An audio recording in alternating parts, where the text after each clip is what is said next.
Welcome back to another conversation with. I'm your host, Charmedskull, and today we have the one and only Lord Bung. I'm actually a big fan of your animation style on YouTube. Oh, thank you very much. Yeah, it's very interesting, and I was just actually before we started recording, I watched your most recent one, and it's really neat, and very oddly quirky. I guess that's a good way of putting it. Right.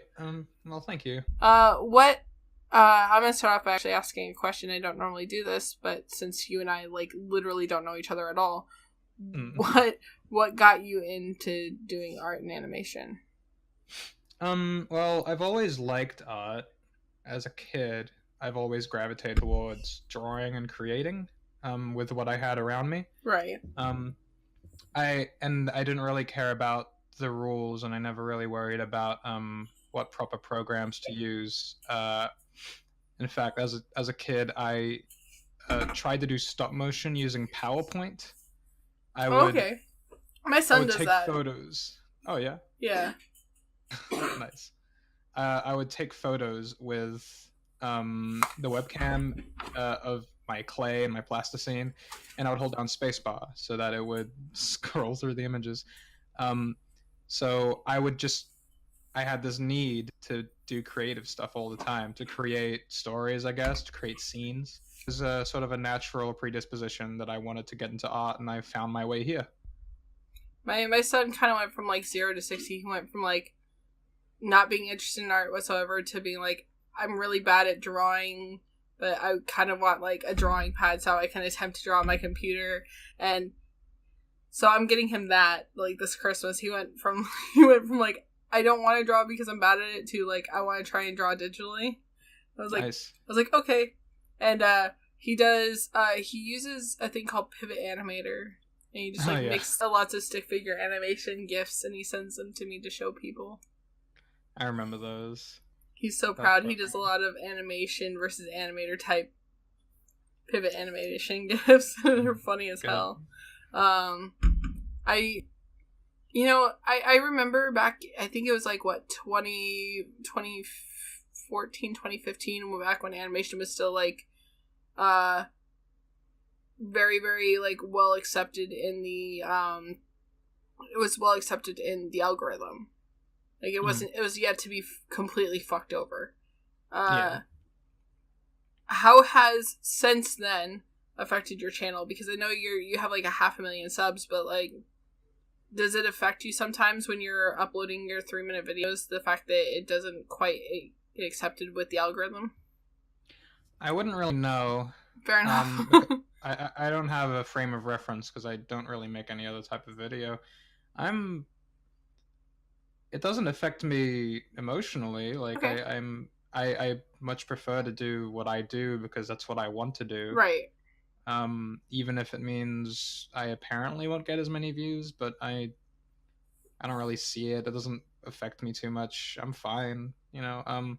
Sure, I got to pay bills and rent and stuff, but I imagine you do freelance work on the side on top of your own animations that you do. Yeah. In between videos, I do commissions, but it's fine. I don't really have a problem with it. I'm not sure. Maybe I'm just ignorant to it all, but I haven't suffered from it so far. Oh, that's good. Like I said earlier before we started recording, I think you're the first artist I've had on my channel, let alone the first animator. So I have no frame of reference, which is why I was I'll pick his brain about this first.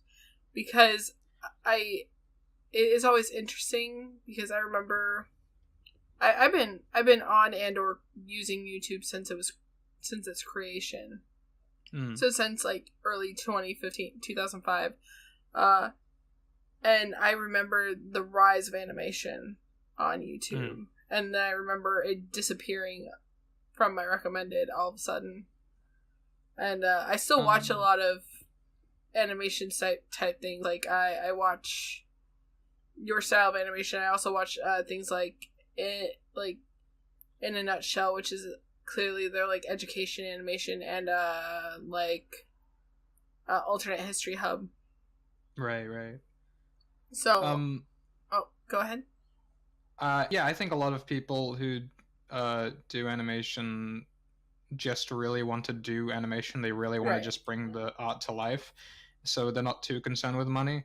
But I think the people who say that animation gets fucked over are the kind of people that probably uh, value money a bit more. Not that they're like greedy bastards or anything, but it's, I don't know. I'm quite happy where I am. Then again, I am uh, getting a lot of views, so that's probably why it's never been a concern for me. I'm okay with it. But yeah, I don't know a lot. The only animators who I know are struggling are people who have uh, completely original ideas and concepts, and Ah, no themes and references towards anything popular at all. So people who write their own story, their own characters, their own universe, and then they get upset when nobody is liking giving them it. attention.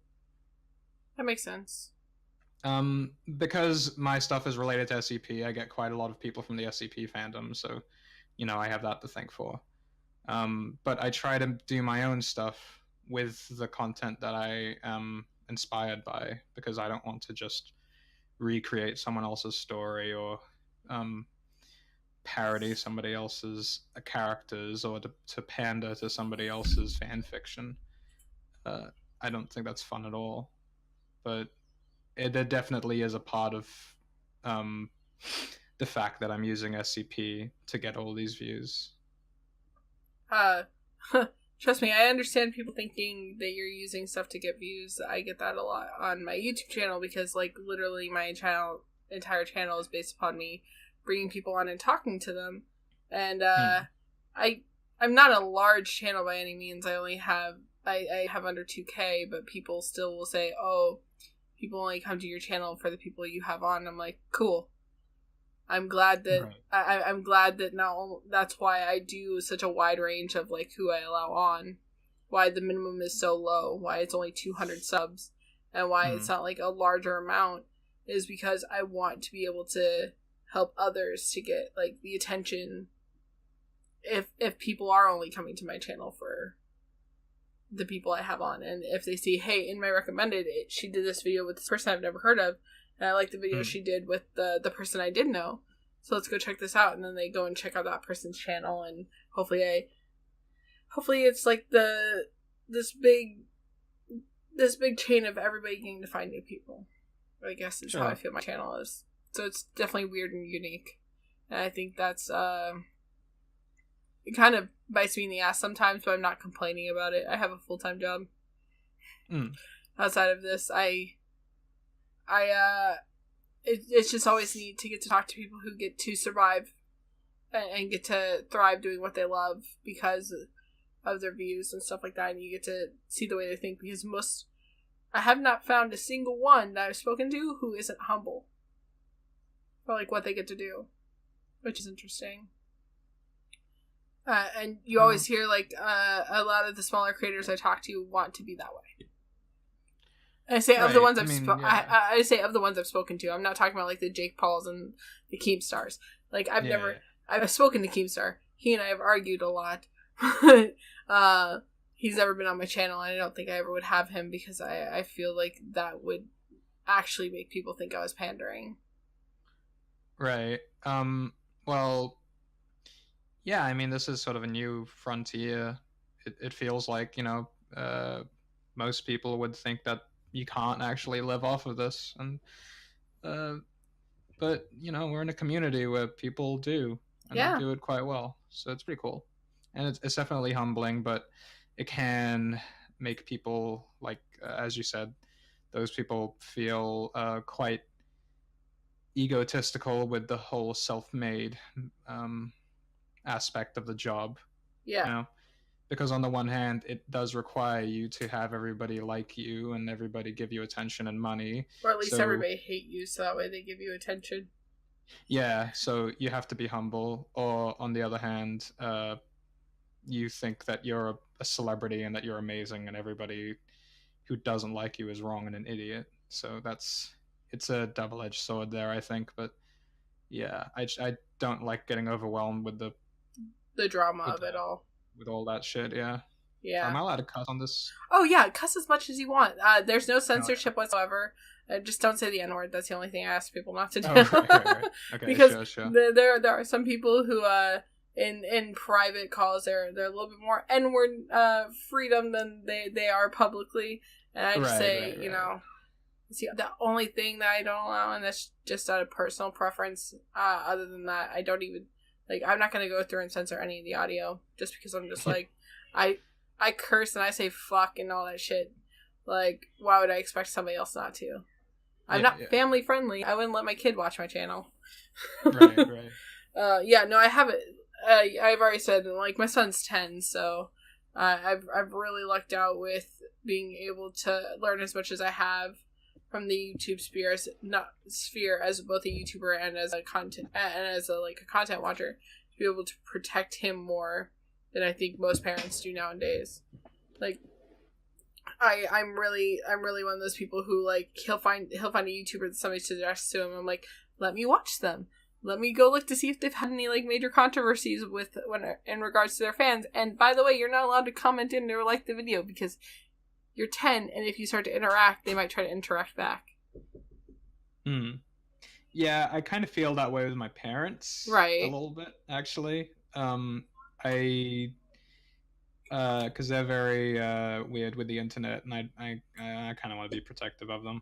So, you know, but they're not, like, present on social media. I'm just worried that one day they're gonna make a Twitter account and start tweeting at me, and that'll you know, draw the attention of the worst kind of people on the internet. Yeah, my mom, she doesn't have a Twitter account, but she's on my Discord server, so that's always interesting. Oh yeah. Because she's active in my streams and stuff, and everything like that. But my sister is on Twitter, and I'm always weary about, like, the way people might interact with her. Right. Not the way she interacts with people, but just the way people interact with her, kind of thing. Yeah. Just because I know the types of communities I'm in, because I'm a part of a really big Twitch. I'm a part of, like, a Twitch community where it's mostly just, like, Fortnite players and stuff like that. And some of them can be a little weird, especially towards female gamers. I'm gonna use the word gamers loosely on that. Any female who happens to like any sort of video game. People are super brave on the internet, and it sucks. Yeah. No, it really does suck. Sometimes I hate looking at my DM requests on Twitter. Oh yeah. I might not be the most attractive female, and I might not even post my face very often, but Jesus Christ, people are more willing to send you inappropriate pictures online than they are willing to try and hit on you in person. Absolutely. I can only imagine the types of people who've come to bug you. I mean, because people, I know, like, this is something, like, I hear horror stories all the time from YouTubers who do art and stuff like that, and from artists and stuff like that, the people who just DM them for art and then get, like, offended at the price range. And, like, I never assume that anyone's I never argue with anybody on their prices. I'm like, hey, if that's what you want to charge me, okay. Sometimes I argue, but in the opposite direction. Like, people will say, oh, you know, you only need to pay me this, and I pay them more. Yeah, I've never actually gotten that, and I'm not sure how often that actually happens. But my DMs are closed anyway, so it's never been a problem with me personally. Yeah, the only people who ask me for free art are doing it as a joke in reference to those people, so I'm fortunate enough for that. Well, that's lucky, I guess. I get people who ask me to be on my channel. Like, I'm perfectly fine with having my DMs open so that way smaller content creators can get in contact with me. But when I don't respond back immediately, I can get some really angry messages from people. Just being like... Sure.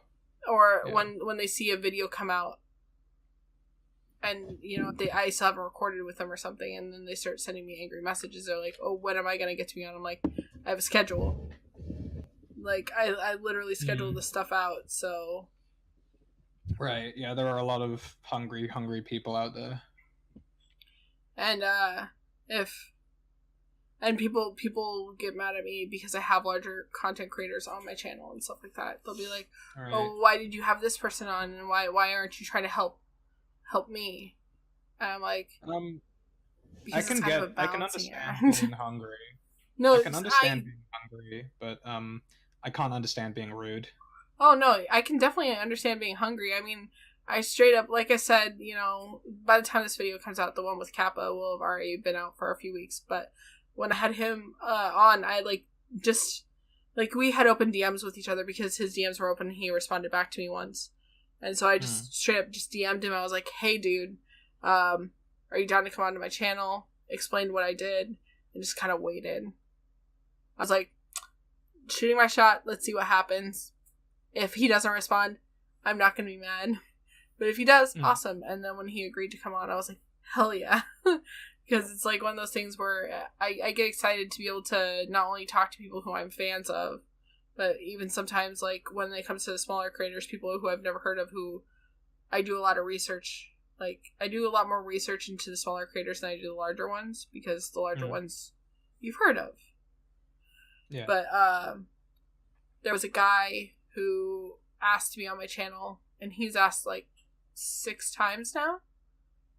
And I went and looked at his numbers, and in a single month he gained like 3,000 subs and had like one video that was like 90% of his views. And then when I looked at the comments in the video, they all said it was like a paid ad. And when I looked at his views, he would view botted. I'm right. I'm not going to promote that on my channel. This is why I look into the smaller creators, is because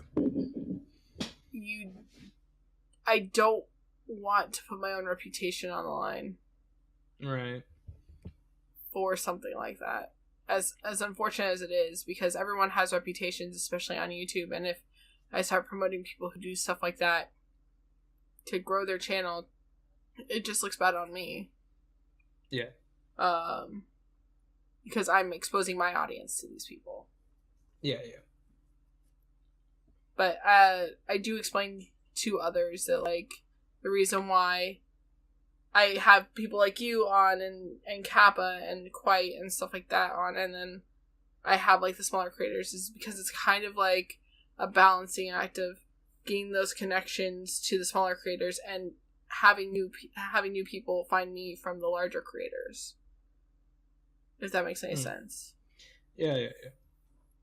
Because if I just constantly had smaller creators on, I would grow a small fan base, but it would stifle, which is unfortunate. But yeah, no, your little friend group, I've had now at least I think like 3 people on from that little group. Because whenever I think of you and Hyojin and Kappa and Quite and, at one time Pyro was in that group, but I don't know anymore, and I don't really pay attention that much to the inner workings of friend groups. Yeah. It's people seem to look at them like there's some kind of club. They're just a group of people who happen to be friends with each other. Any friend group. Exactly. It's like any friend group. People come in and people leave, and yeah, all the time. People always come in and leave, and I don't feel like I'm in control because I'm not a very assertive person in any friend group I'm in. So I just roll with it, honestly. Just, somebody disappears, somebody shows up, unless they're a good friend of mine personally, then I'd get worried. But it's just like any other friend group. Anything from high school that you experience is basically just you for the rest of your life. So. God, I haven't been in high school in so long that, like, I can't even think, like, in terms of high school friend groups, because the last time I was in high school was, like, I want to say, like, 14 years ago. Because I'm not young in the community whatsoever, which is another reason why I do things the way I do instead of being a commentator and I can't draw or shit. Let's just be honest. Right. Like, I know my own faults. But Yeah, no, I'm 32. So when I came back to doing YouTube, I started at 19 and like did YouTube from 2006 to 2007. Quit, came back in 2014. Quit, came back in 2018, and this is the longest I've gone since the first time I quit. Right. I mean, it is a kind of a flexible job like Uber, so it's... Yeah, and I've never really thought of this as a job for me. Like, even if I've been monetized since August, but like I haven't made enough for it to even matter. Yeah. But I don't think of what I do as a job. I think of it as something fun, and if, in my eyes, like, sure, yeah. If one day, like, I start getting enough views and making enough money to have this as a career, fucking awesome. But if I'm just forever doing this as a hobby, I'm also perfectly fine with that. Yeah, I mean, I definitely consider what I do fun. It's very satisfying. It's very fulfilling. But when I'm reminded that it's also my job, it can get a bit stressful and a bit annoying and a bit demotivating. So it's but then again, I am a very moody person, so who knows? It can just be frustrating sometimes. Yeah, no, whenever somebody is like, hey, don't forget to upload your video, or hey this or hey that, I'm like, oh god. Or like last week I uploaded my video, and because of the way it rendered, the audio didn't render. Right. And I didn't, for like one time in a million times, I didn't check the audio before I uploaded. I didn't like listen back after I rendered it, because most of the time I listened back to make sure, you know, there wasn't any fuck ups with the audio and stuff like that. And I just uploaded it, and like all I got was a bunch of like, I got like 10 DMs or so of people saying no audio. Like, right. Fuck. Had to private it and delete it and like re-upload it after I re-rendered it, and I went, god damn it, this is why I shouldn't wait till the last minute to put everything together. But I always do, because I have like a life. So as much as I'm like, yeah, I want to have a schedule and do everything at a scheduled time, like sometimes I fuck up. Yeah, I can't do schedules. Yeah, I schedule out like when I do Twitch streams, and like for Twitch streams I just play Skyrim, because I'm like, I even though I got affiliate on Twitch like not that long ago, I'm like, I want to play a game that even if no one else shows up, I'll still have fun. And that's what matters to me. Like, even if nobody's in my chat, I'm still having fun playing Skyrim. So, yay. And the fact that people are showing up and watching it makes me happy. Even if it's just like 3 people. Who cares? That's good. But do you ever do like, I don't know, because again, like I watch your YouTube occasionally, but I don't see you outside of that really too much. Do you do animation streams on Twitch like Kyojin does? Or drawing streams? I sometimes do. I'm mostly am designing or just freely drawing on stream. Okay. I'm still trying to find out what I like to do the most, and it's a bit rough because when I'm drawing on stream, it's surprisingly difficult to read the chat when I'm drawing. I didn't realize how focused I get when I draw. So, have you ever thought about having someone with you so that way they read the chat, or like having the chat be text to speech? I usually do. I usually do have people with me, and they read it, but I don't know. For some reason, streams just kind of scare me a little bit, so I don't do it too often.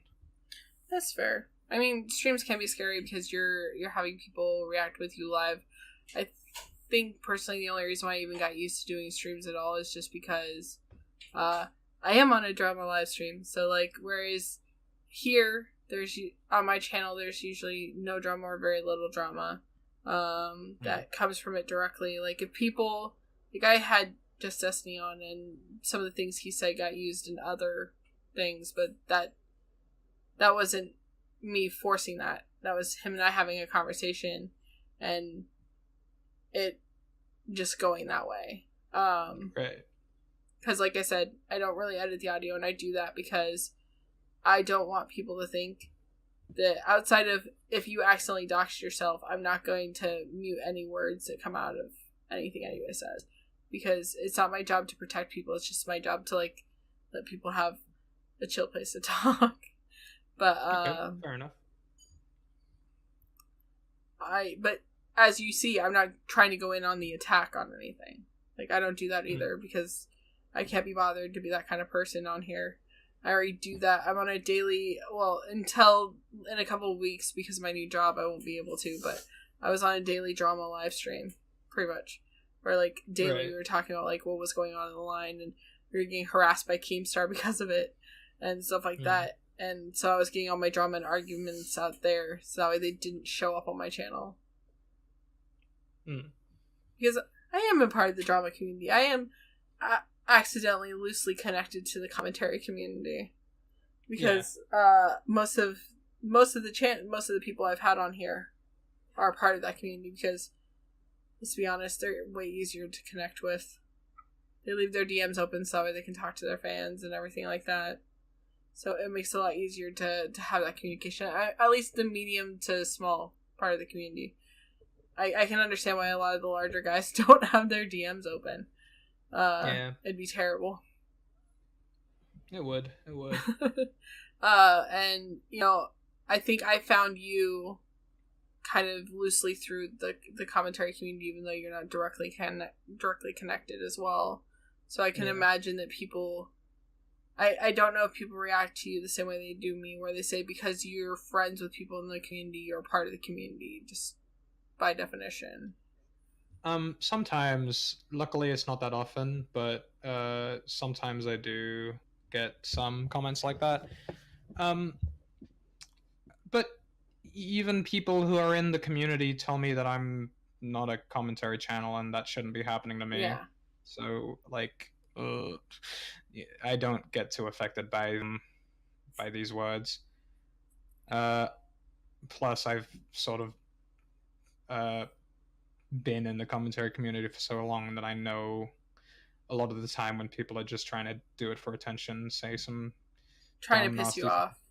Yeah, and you know, you don't pay them any heed. You can't scare somebody on the internet with words, witty comeback. Yeah, you just ignore them, because who cares? They're gonna look like an idiot with their dick out, just standing there like, haha, I yelled at a closed DM. I yelled at a brick wall. You know, like, that's great. Good on you. Yeah,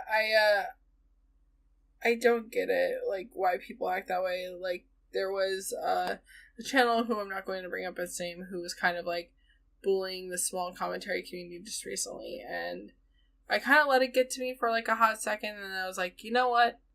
I'm not going to pay this account any mind. Like, I'm just going to ignore it. I'm going to mute whenever they hop into my mentions or anything. Yeah. And it's just because I can't let what happens on Twitter or what happens on YouTube or what happens on Twitch affect what's going on in my in my day-to-day life. Which, I mean, it's happened sometimes. I've gotten into some disagreements that have kind of flown over, have rolled over, but I try not to let that happen, and I try to give everyone a fair shake online. But again, that can be hard. I do want to thank Violet, because she was the one who actually got me in contact with you. Yeah, that's right. She's a total sweetheart, and actually, I met her because we were both Patreon supporters of Henry Bluestank, and we just started talking. And even after we both stopped being Patreon supporters, like, we just continued talking with each other. And I've been there for her through a lot of stuff. So when she was just like, you should have Bung on, I was like, there's no fucking way he's gonna pay attention to me. And then you were like, yeah. I was like, hell yeah. That's awesome. Because I never know, like, how to get in contact, especially with people who have closed DMs. And I'm not saying that that's a downside of having closed DMs. I'm not complaining that people have it. It's just, for my channel, when people are like, you should have so-and-so on, I'm like, how? How should I just shout at the world? I read all my mentions. I do I too just don't sometimes. respond. Yeah. Oh, I always read all my mentions. I just don't respond to all of them. If I'm not in the mood, but I try to read all of them.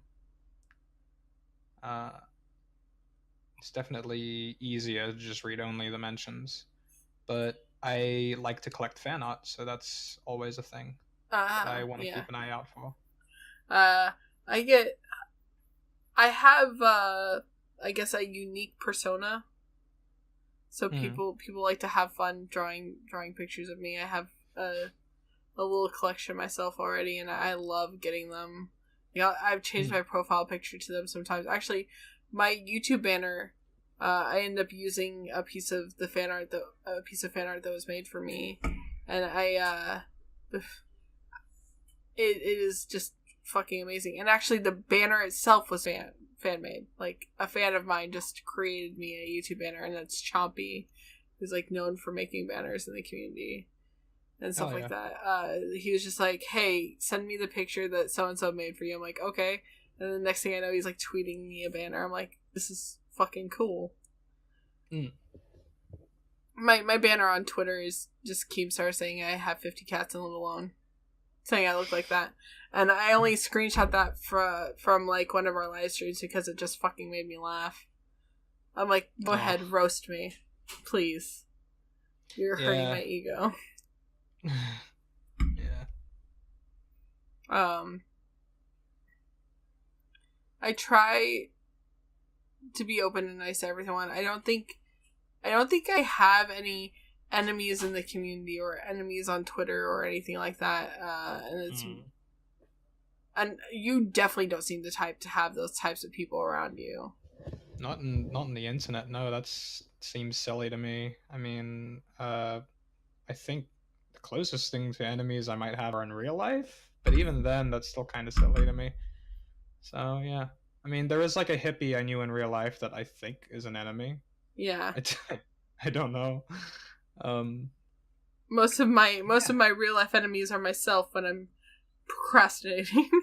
I mean, all our biggest enemies are ourselves. But I'm like, because I've been out of work for the last couple of weeks with the job transition, because I decided to take some time off in between. Because whenever you're going to swap jobs or you're moving and stuff, it's always nice to have that buffer time before the new one. And I've been streaming, but like I stay up so gosh darn late. Like I stay up till like 2:00 in the morning, and then I'm waking up at 6:30 to take care of my son and take him to school. Sometimes I like pass out and don't wake up until 10:00 in the morning. I'm like, I was supposed to be streaming an hour ago. I'm so damn lazy, and I'm too lazy to also change my stream schedule until I have to. So it just makes me seem like a lazy asshole who can't keep to my own schedule sometimes. Right. But no one complains. No one like bullies me for it, which is lucky. No, but I really want to thank you, because I actually thought of no way of getting in contact with you until she reached out to you. Violet was really excited about the idea of having you on my channel, and I'm so glad that I finally got around to finding a time where you and I were both free, and it wasn't either crazy ridiculously late for one of us. But this will probably be a short one. So I'm gonna say thank you to everyone for listening, and if you want to see Bung back on my channel, maybe I can even pay you for some art for one of my videos one of these times. When your commissions are open next, of course.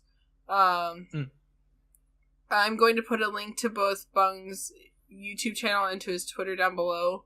Go ahead and give him check him out if you don't already watch his animations. They're really fucking cool. As always, if you want to see somebody else on my channel for commentary, for a not commentary live, that's my other channel, for a conversation, please leave a comment in the description down below, or you can talk to me on Instagram or Twitter. Links are in the description. Also, you can join my Discord server. I'm on there way too often, or I'm paying attention to it. And I have a good day.